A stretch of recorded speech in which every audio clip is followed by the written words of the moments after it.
we want to have some exposure, but we won't like fully go in. I think 1 to 5% of your portfolio, I think should be okay. Yeah, to know what is it. Because when you are in the market, then only you will go and monitor. How we actually use ChatGPT is also a combination of we human and ChatGPT. But then important is a human. We need to ask the right question, then only they will give the right answer. You have to consistently do it. Like you save for 500 a month, but when you know there's market down, right? Like because we have bull and bear market. So when there's a bear, maybe your 500 you can increase up to 1,000 or 2,000.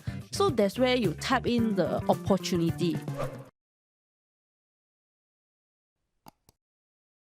Yeah, well, welcome back to the A to Z podcast. And this is another episode of A to Z Finance, where we talk about everything money matters. And today we're going to talk about investment, some of the hot topics and discussions that you see online. We're going to discuss it right over here. So today we're going to talk about, first thing is the S&P 500 just reached new highs. What's your thoughts on it? Crypto, how can you make it part of your allocation? Recently it's dropped quite a bit, so maybe it's a good time to go in. And if you're not looking for volatile assets, maybe fixed income might be for you. We're going to discuss that as well. And lastly is about robot advisories. That everyone is doing AI nowadays. How can that help you? Or what platform suits you? All right, so today we have Ivy back in the room with us. So Ivy, welcome back to the show. Hello. And today we are discussing investments. Yep. All right, so the first thing we're going to talk about is S&P 500. Right, it just reached new highs. Yep. How do you advise your clients? How do you see it? What's the direction? Okay. In financial market, right, this S&P actually is a guideline. And yeah, a lot of people were saying China market is going to be very huge and all that, right? But then a lot of time actually we are still referring this S&P 500 as a guideline for us to see how the market is going, especially when you want to see a lot of data. Like we'll see the federal rate cut rate from the US also, like their employment rate and all this. With that data, right, then it's also will somehow like affecting all the other country, the data also from this side. So if you want to see, there's a lot to study. But then in S&P 500, how we see it is that investing is definitely in the economics way, it will keep going up trend. So but then whether or not you are in the right timing and right time to go into and have the gain, that's the thing lah. Yeah. Why do people say that S&P will always go up in the long run? What is the aspect of S&P that, or maybe just share a bit, what is S&P and what are the aspects that makes it so robust in terms of an investment vehicle? Okay, S&P 500 is just like our Malaysia. We have this KLCI. So KLCI is in Malaysia perspective, right? So for S&P 500 is in US law. So that's I think can be understand, right, in such a way. So in KLCI also recently there's a high. So for this S&P 500, so it will be always going up like our investing will the trend will be always going up one. Yeah, so this is how the economic actually works lah. Just that when come to investing, normally you will see, I invest, I also didn't see I actually earning money because it's just not hot on the right time. Yeah, so we'll just see that whether you are in the right time or not. So in this with this federal rate cut, right, actually expecting from what my experience and actually my personal, I'm still learning. So we will say federal rate, then so money will be flow into the equities and all that lah. Because with the rate cut, so what will impacted is the bank deposit also will be impacted. So if you see the boring kind of like your FD is around 2 to 3%, so people will tend to go for another market lah, like those equity and all that. That's how the logical behind works. Yeah, so that's why people will see they will go into the market lah. Yeah. And I think now with S&P at all-time high, it's very driven by, they call it the AI trade. Yep. Right? So how dangerous is this, or how hot this has been for so long? Will it sustain, or what are you advising your clients to? You mean the AI stocks? Yeah. I think if in terms of AI stock, I think we can look into it lah. But technology is one thing that that is currently boom, and it will still moving on, and especially AI will still be there. So people will always discuss whether AI will replace human or like this kind of topic is hot. But then in terms of stocks, I think in terms of anything related to AI, we can look into it, because AI won't be just like missing. It will just keep growing. So if you got intention or you got interested in it, you can actually look into these AI stocks. And some others is the technology, like even the nuclear one, if interested also can try to understand the stocks and how it works and what is the main behind thing that they are actually doing. Like for example, for nuclear, maybe they will have subsidized from government and all that. So what is the things they're trying to do? So I would say if you want to invest, no problem, go ahead. Just that have to understand what is the fundamentals that the company is doing, and do you actually know what are you investing in, and do you actually always in the market to actually follow up all the trend and news and what is happening. And one thing is that investing, there's risk. It's not that guarantee one. If you can't take the risk, then better don't involve in. Yeah, I would just say like that. And I think there's one saying that go like time in the market is better than time in the market. But now it kind of seems that every month I DCA in is getting higher and higher and higher. So I actually dollar cost everything into a higher amount. Would you say slow down, or or do you advise your clients to continue do it, or what's the Okay, I would say we cannot time our market lah. Okay, just that the thing you have to consistently do it. Like you say for 500 a month, then we just consistently do it. But when you know there's market down, right? Like because we have bull and bear market.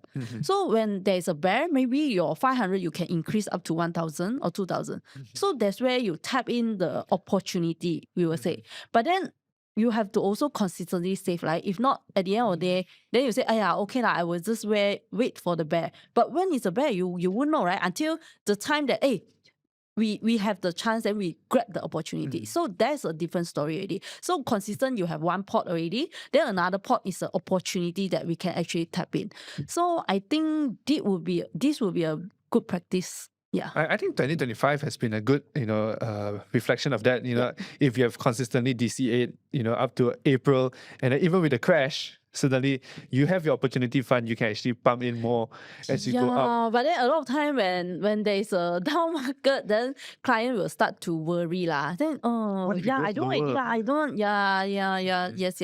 So But market will always like test it and rebound lah. Then that's what investing is lah. But it's a long term kind of thing, and then also it's a always be learning kind of thing lah, I would say. Yeah. Right. One interesting fact is, I think I read that day, is if you actually say stop investing when you said, the market is really hot, you have missed out on the most gains in 2025, something like that, because the market keep going up and up and up and up. And so I think sticking to it and taking away the psychological part of it is very, very important. Am I right? Yeah, true.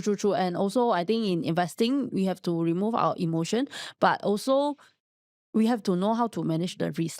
There's a risk there, and then emotion is another thing, because always is actually excitement or fear, like that. Fear or greed. Yeah, this kind of thing we have to manage. And along the year that I learned, because I actually really start to read all the while I'm learning, but really starting to reading the stacks and all that, actually also recent years. So I also saying that always keep learning, never stop one, because the market keep changing and keep updating. So one thing that can remain is that we have to keep learning. In 华语 there's 4 words 与时并进. Yeah, that's why I think Please translate that. we have to keep learning with the economy, like with the current states. Like AI is a trend, so we also have to learn. AI doesn't exist when like our dinosaur years, right? So that's why we keep learning. Yeah. Okay. And I think just now you mentioned like keep on learning, and I think you can do is actually invest in yourself also, right? Yeah. Right. So with investment, usually you have your emergency fund, your opportunity fund, but also have your DCA consistently going, so that you eliminate the psychological fear part of it, right? Yep. Okay. And another part, when you talk about fear in the markets, when there is fear, people tend to go.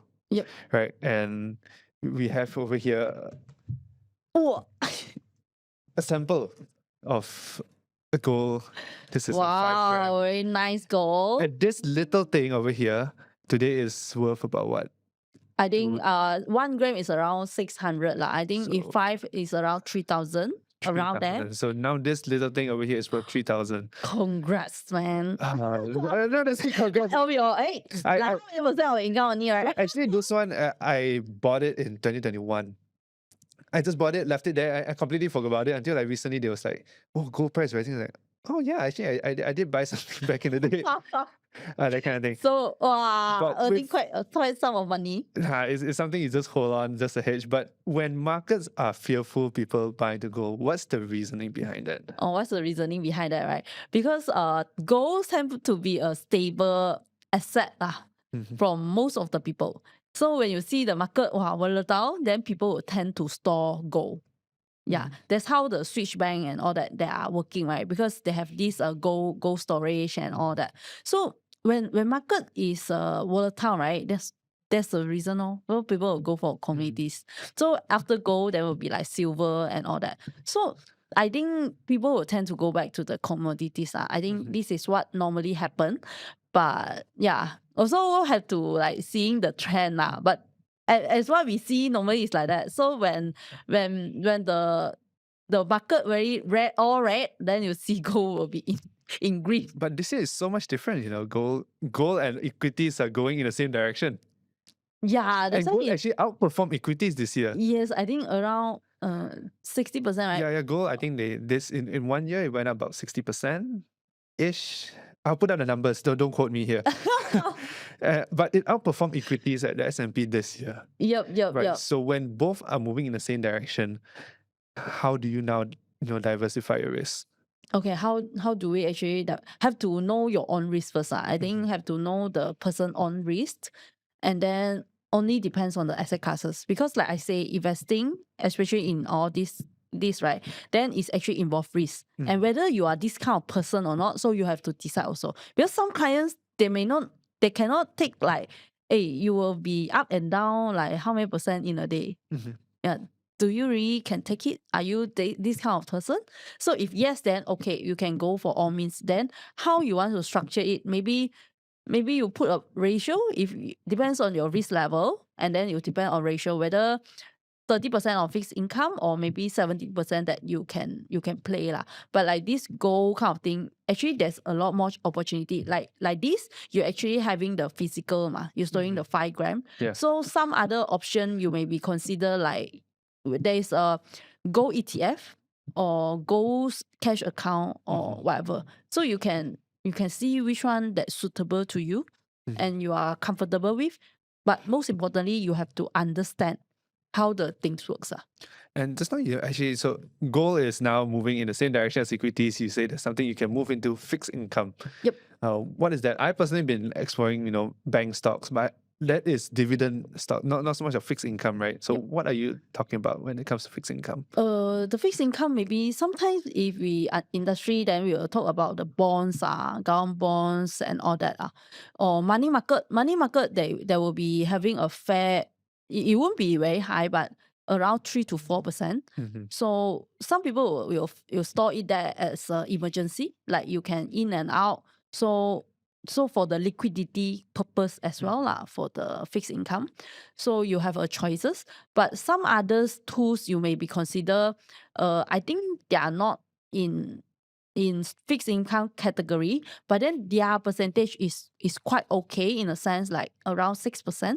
So maybe you can consider like this MyTio, robo advisory and all this. So they will have some fair So normally 6 to 7% this kind of dividend. Are you okay with it? If you're okay, then I think a lot of choices can give you up of this. But then do you know what is that? So and another things that can consider also, like just like you mentioned about bank stocks, right? Mhm. Do you know that they can actually some Malaysian bank stocks can give dividend up to Mhm. 6%. Like Maybank, you know, that's Maybank and that's also RHB. oh yeah, So these two, RHB. I think pretty well.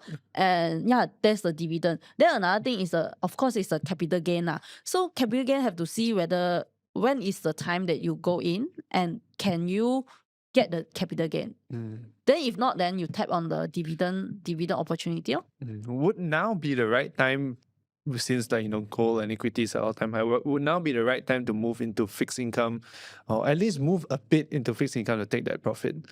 Yeah, I think it's because now the market I think is quite high lah. Mhm. So the equities and all that, it will be quite high. Yeah. So fixed income, I think you can try to allocate some portion in it, and we will see next year how it works, because like next year probably there's a chance that you can tap into it also lah. Mhm. And speaking about, so we're speaking about everything that goes up, right? Yeah, true. There is one thing that has been down, which is crypto, and crypto has not been part of a lot of people's portfolio for the longest time. Yep. But I think like recently, BlackRock has been encouraging people to, you know, add a bit of crypto into your portfolio. What's your thoughts on that, and who should actually have crypto in your portfolio? Okay. For crypto, right? Also the one that can take risks, because like one day you can go up and down for 20-30%. I don't think everyone can take it lah. For me personally, I can take it because I want to learn what is that, and I'm a high risk taker. So actually I've been in crypto for since 2023 that I really look into it. Before that I also into it, but I suffer loss. So I was like, hey, I don't want to learn. But then there's one friend like keep bugging me that, hey, Ivy, I think you should look into it. So when the time that I bought, I think is around 40,000 lah. So now also is around 100 already. Oh, Mm. so you made a lot of money too. I haven't become a millionaire, but then yeah, just testing water. But I am into the market. So if you say now, I think in crypto is also quite high. Mhm. Yeah, so I think, but this one is one of the new trend, like how AI works. So this one is how the crypto works in the financial market. Mhm. It's a decentralized. So as a responsible, I don't think so. As a financial planner, I think we have to follow the market trend, and also have to know how is this industry work lah. Maybe I won't depends on this to become a millionaire, but then I think it's good to know and learn, and especially I'm a mother of 4, so I also can pass this kind of knowledge to my next generation, so that they can invest right, and then know what is that about. Yeah. It's good to have a bit of exposure. Yeah, good to so if for just now just now you're asking me what is the allocation and Yeah. all that, right? So I think for a high risk taker, I think you will know what's your ratio. Mhm. But then for people like me, right? Then we want to have some exposure, but we won't like fully go in. I think 1 to 5% of your portfolio, I think should be okay. Mhm. Yeah, to know what is it, because when you are in the market, then only you will go and monitor. If not, then you will just like, I don't know what is that. Then you will never learn or never know what is that. So I think 1 to 5%, I think is a good allocation to start with lah. But I think maybe not now. Maybe you can wait for a while lah. So for those in the crypto market, they will also say that now the price is actually quite bull. Mm. Yeah. Okay, and I think now everything is around AI, and even now we have robo advisories. How does robo advisory, you know, factor into all your financial planning? How the robo advisory, yeah. So robo they are actually using the technology to filter out and actually to back test all the data they have. So using a robot to actually works simulation with the things, so they can do the rebalancing and restructuring according to the market.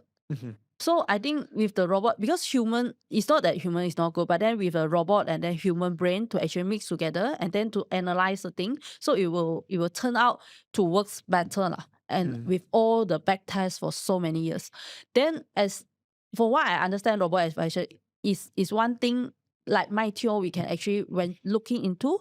Why? Because like how we actually use ChatGPT is also a combination of we human and ChatGPT, right?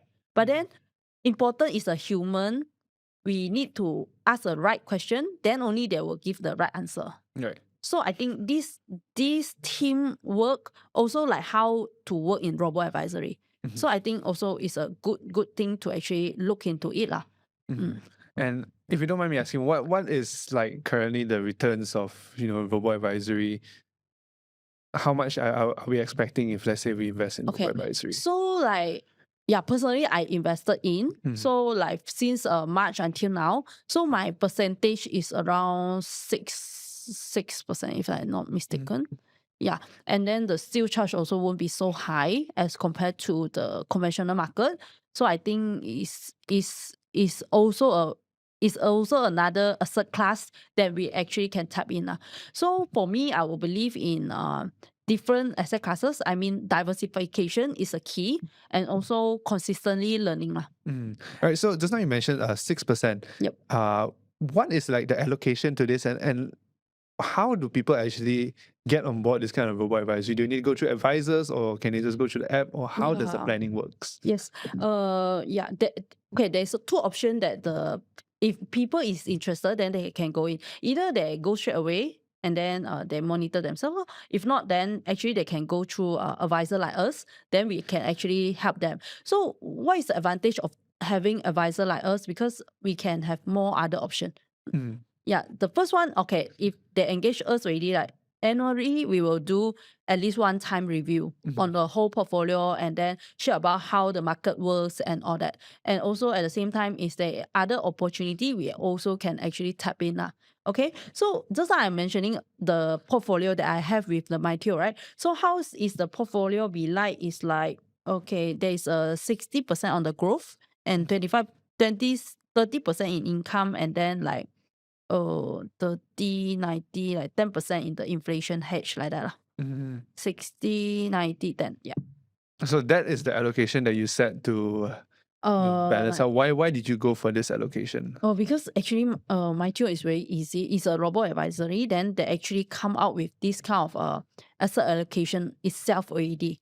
So then it will be actually tapped on different market already because they have this inflation hedge and major in a growth and then income, fixed income, like 70-30 kind of rules already. So I just tap on their robot, then they will just set it as a menu already. So this one is their satellite thing. It's called omakase. So omakase, you will have all this, right? So it will combine as a portfolio already. So that's what I like about this. So that's why I tap into it. All right. So if someone were to want to start today, yep. How can someone, the best way is actually to start saving monthly. Like what I did also. I also start saving monthly. Like how much you actually can allocate, like 100, 200, 500. So at least you keep the ball rolling. And then this omakase thingy, then they will work according to a market. So that's how the robo advisor doing the job, and while we also maintaining like how to see and to tap the opportunity as well. So I will suggest to start with the monthly savings. Yeah. And I think the last question is like, what are some common mistakes people make when investing? I think we'll talk about so many things today. And I know a lot of people made money, a lot of people actually lost a lot of money as well. So what are the common mistakes you see? Common mistake, I think it's the awareness and also knowledge. And do we equip with the right financial knowledge that we need to have? Yeah, and also keep learning. There's never stop one. It's not like, hey, today, yeah, I want to invest. Hey, I didn't see result, then I stop. And never give up. Because it's not, when there's mistake, then we have to fix. Hey, why like this? Then we have to fix. Then we keep to learn until you find a point. Hey, you know, why is it being resolved? Because I'm not born to be a financial. So I've been an architect background and I turned to be in a financial industry. So there's a lot of hard work that I come along the way, and there's a lot of whys that I've been asking. If not, then I won't be coming until today that I can share this kind of knowledge because it's not my forte.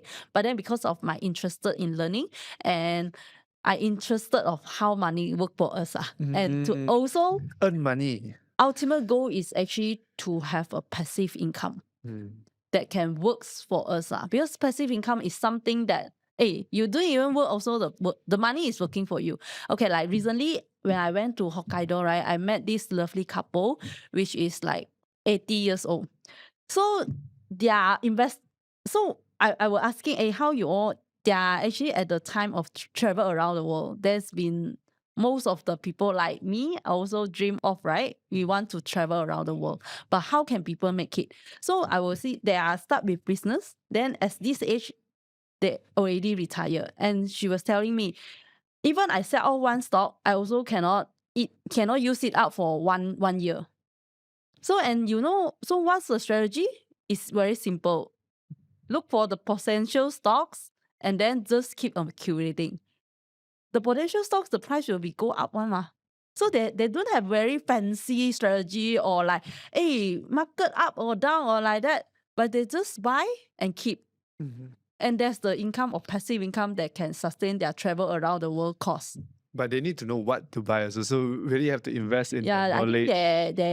yeah. And also they invest in those like very Amazons and all that lah. So that's the most like invest in blue chip stocks, dividend paying stocks, and Yes. cater your risk level as you Yeah, grow so the older. example that I want to show is that, yeah, at the end of the day, what do we look for and investing? I think it's the passive income lah. Mhm. That's the end goal that we want. So even today you want to work or don't want to work, but there is an income that actually can sustain your life. All right. Yeah.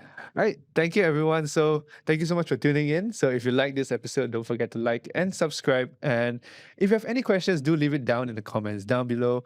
So, both of our socials will be in the description down below. So, do check us out too. And yeah, do check out Wealth of Life. That is where we do our financial literacy courses. You go more in depth into every of the single topics. And we have board games as well. Yep.